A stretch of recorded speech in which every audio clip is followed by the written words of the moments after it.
Hello, welcome back to another devlog for Memory Match Mayhem. It's been a while since I've uploaded anything to give an update on how the game's been going, but a lot of work has been done over the past month or so. So let's just jump right in and see what's going on now. The menu's pretty much the same. There hasn't been much done with the UI. Um, that is something I would like to work on to just make the game look a little bit better, less generic, less basic. Um, but let's go to the deck menu because there has been some updates to the UI there. So first of all, you'll see two different menus. You can see your current deck or your current build that you have selected up top right here. And you can switch between that or just seeing your entire collection of cards. And to balance the game, so there's not huge boards or tiny boards, every player is gonna have to make a deck of 9 cards. There's 9 slots here that you can fill up. So we'll go ahead and walk through some of the cards that haven't been introduced since last time we've talked. I believe it ended somewhere around here, which is crazy because so many more cards have been added to the game since then that do a bunch of different things. And some of the cards that have already been made, such as this buff up card or Dr. Duct Tape right here, have been implemented to work. Too many cards to go into the detail about every one of them in the time we have. So I'll just go through a few of my favorites, and I'll make a couple other updates later showing all the different cards and their abilities. So let's start with maybe one from each type of ability. Okay, we've got our deck built. This isn't a standard deck. I'm thinking for balancing purposes. Most decks will be made of 5 of the character cards, these ones with the gray borders, and 4 of these action cards, the one with the red borders, just to make it so it is a skilled game of memory match, remembering how to match, but not completely like that before. You still have the option to use abilities. So I think a good balance of 5 characters and four actions is good. Let me know what you think, though. If you think there should be more chaos with more actions, that can always be changed. But right now, I'm going to do these 5 actions just to explain how things work, and then these 4 characters.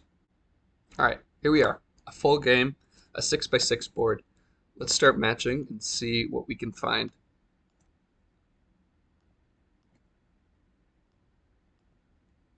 Perfect. Another note, the scoring in this game is less about how many matches you have and more about how much your matches are worth. You can see this little icon right here, this 1, meaning this card is worth 1 point, and that's reflected in the scoreboard above. Okay, let's start with our first action. This one right here is School of Maidmer. So Maidmer's one of the character cards you can collect, kind of a twist on the mermaid. School of Maidmer lets you select a row to effect, and it'll trigger a tap action similar to the drill as seen in previous videos. The animation isn't quite finished yet, so it's not going to look exactly how it will in the final product, but it does exactly what it needs to. So you select a row, and let's start tapping.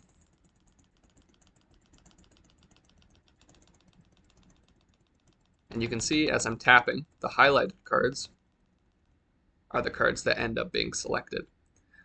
So the School of Maidmer card selects cards in kind of a cross pattern. You can think of it as the fishes jumping up and down throughout the board to collect those cards. And the faster you tap, the more of that cross pattern you can get throughout the board. All right, excellent. Our next card is going to be Bottle of Shock, or Bottle of Lightning. Bottle of Lightning is very similar to Bottle of Poison, as we saw in previous videos, where you place it on a card, and if the opponent chooses that card, they lose their turn. The difference between this and that is that Bottle of Lightning, every turn, will move. So it makes it a little more random for the opponent, but also less control for you. So we can see that every turn it moves, and it moves randomly to one of the 4 adjacent cards. And you're able to select it since it's not affecting you. But if your opponent selects it, they lose their turn. Okay, the next action I want to show off is this color wheel right here. Along with deck building, there's going to be an aspect of making card synergies work together. And color wheel is a great example of that. Color wheel, for every color card or color crew character you have currently matched, it'll increase its score by 1. So you can see we currently have blue matched, and he's part of the color crew clan of characters. If we play color wheel, blue's score is going to go up by 1. So now he's worth 2, and the player gained 1 score. So this can scale. The more color characters you've matched, the better color wheel can be. Okay, our next match or action is going to be Berserker. Berserker is a very unique card. There's a couple of these cards throughout the game. Instead of an action card, they're a reaction card. Reaction cards aren't played necessarily on your turn. In this case, Berserker is going to be prompted to act when a player's opponent matches a card. So we can see right here, this player is going to match a card, and the other player is going to be prompted to react in some way. And then it goes away after some time if they don't react fast enough. Let's do that again to see what actually happens if we play it. Okay, so this player is going to match, and then this player has the chance to react. We'll do so, and you can see that this player lost their match.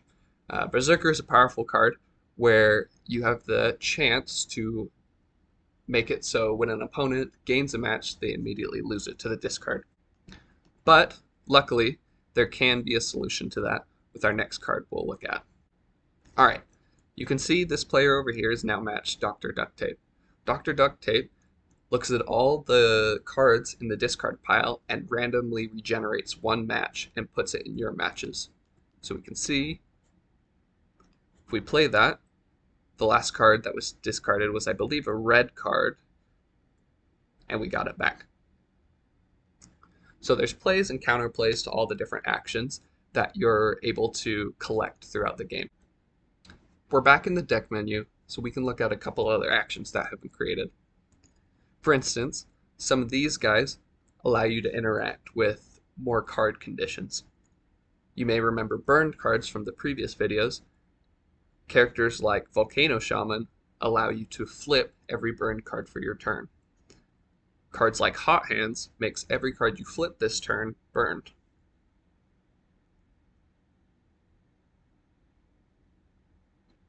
Cards like Bottle of Clean can clean the whole board of all status effect. All frozen, burned, or other cards get cleaned completely from it.